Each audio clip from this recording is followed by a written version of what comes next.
so much for sharing part of your Sunday with us. I want to begin with your reaction to this very sad news of these American military casualties. It's a terrible loss. It's devastating, and my heart goes out to the family of those service members and the others who've been injured.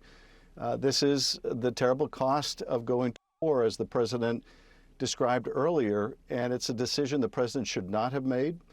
He has not made the case to the American people. He has not made the case to Congress. He sought no authorization, and he hasn't made the case because there was no imminent threat from Iran.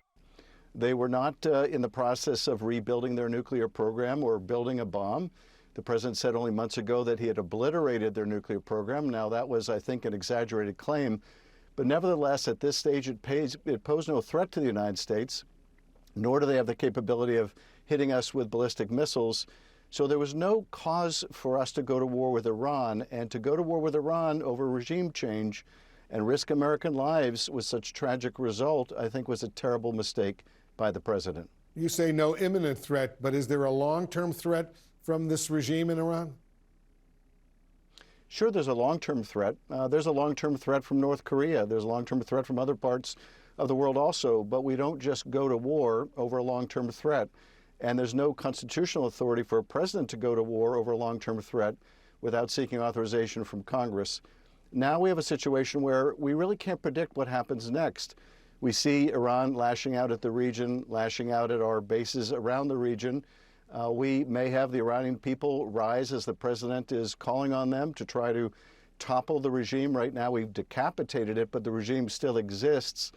Whether they can do it or whether they get massacred because we don't come in with ground troops is really unknown. And I think just as the president has unleashed chaos at home, he has now unleashed chaos on the world stage. And without a plan really to effectuate whatever aim he might have. As you know, many of your fellow Democrats in the Senate are urging their colleagues to return to Washington immediately for a vote on this war powers resolution. You're very vocal in your support of that legislation that would rein in the president's authority to launch military action in Iran without congressional approval. And specifically, tell us why.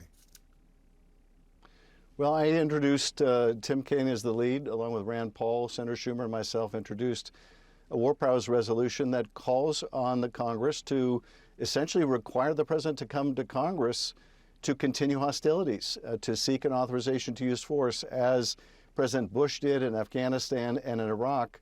We haven't seen this kind of massive use of military force by the United States since the initiation of those conflicts.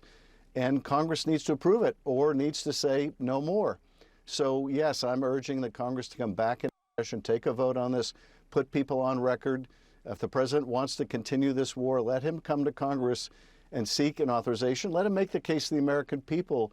The American people don't want another endless war. The president promised he wouldn't engage in more warfare over regime change. He's broken that promise. Nothing about this is going to improve the quality of life or the cost of living for Americans. If anything, it's going to make it worse. But if he has a case to make, he needs to make it.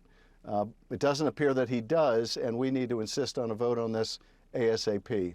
A fellow Democrat, Senator John Fetterman, supports the strikes and the president's authority to order them. Here's what he told our Dana Bash earlier today. Listen to this.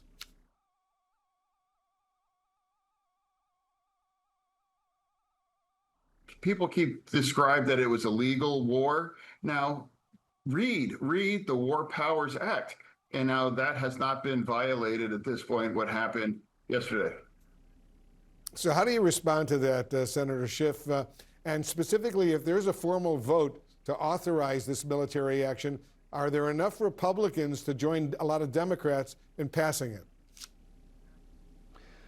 First of all, I'm a good friend of John's, but I don't agree with him here. The Constitution makes it very clear that Congress has the power to declare war. The president essentially declared war in his midnight address the other night, but he does not have that power. So we're using the remedy that we have, which is the War Powers Act, to try to bring this to a conclusion. In terms of whether we have the votes, I think the vote for it will be bipartisan. In light of what John said, the vote against it will be also, some element will be bipartisan. Whether we'll have enough votes, I don't know. It may depend on what happens between now and the time that votes takes place. and how long this conflict continues. If it continues, we will bring up undoubtedly successive war powers resolutions. But I would hope that we could insist that if a president of the United States wants to declare war, they need to come to Congress. This president has shown all too much willingness, whether it's in Venezuela or Nigeria or Iran or elsewhere, to simply let loose the dogs of war, and we need to rein that in. Senator Adam Schiff, thanks so much for joining us.